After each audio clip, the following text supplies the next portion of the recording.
This story was sent to me by Antonio, and it is coming out of Florida. Of course, it's coming out of Florida, so you already know there's going to be some fuckery going on here. But in this picture, you see a man by the name of Marcus Curtis Tillman, and he has been charged with sexually assaulting a young girl, at the age of 6. Now, what makes this story even weirder is the fact of how he did it. He blindfolded this girl. So when I saw that in the title, I'm thinking to myself, don't tell me this was some sick sadistic bird box challenge. Now, the last time Tillman, age 22 of Tampa, was arrested Wednesday after forensic evidence backed up an allegation the girl reported to authorities earlier this month, claiming that Tillman victimized her while inside a quote-unquote game room at Booker T. Washington Elementary School. Now, before I go any further, to all these grown women out here who want to report on them being sexually assaulted years later after the assault actually happened when you should have reported it back then, let this little girl be an example of how you go about reporting a sexual assault when it happens. You don't wait till years down the line in hopes that you still have some credibility. You report it then and there.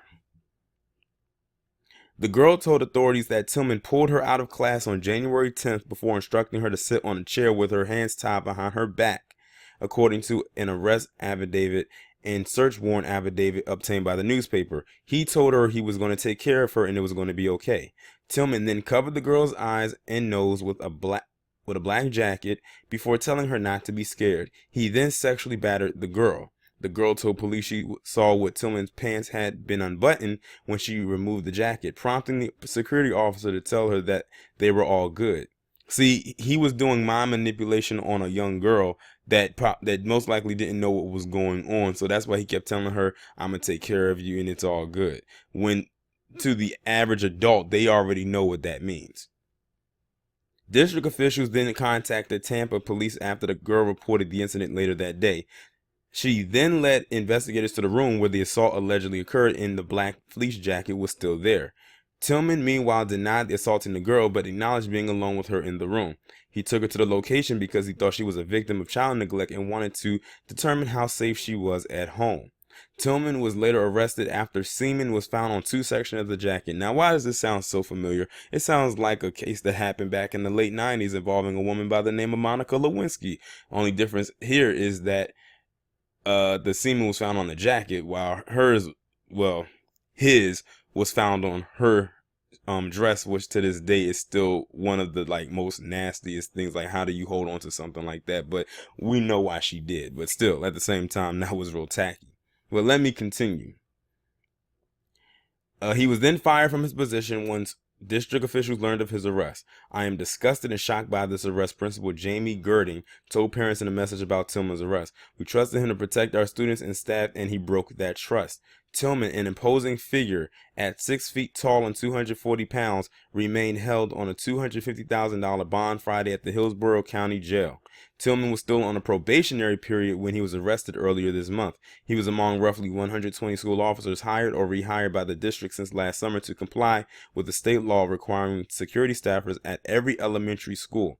Tillman, who earned $27,000, passed a criminal background check and a psychological evaluation. This case is particularly troubling because you have someone in position of authority, and that's a very young child. So we're happy to make the case as quickly as we did. And I think, like I said, the main reason is because that young girl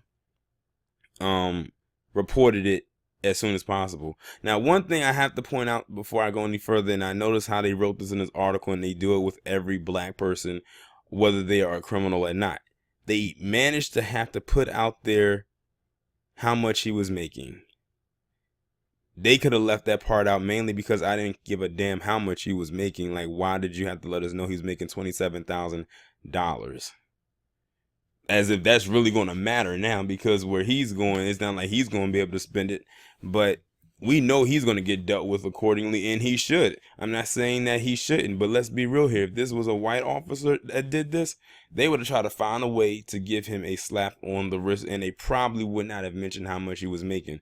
But as for him, and what he did, like I said, if I had it my way, drop a cinder block on his nutsack and then send him to jail.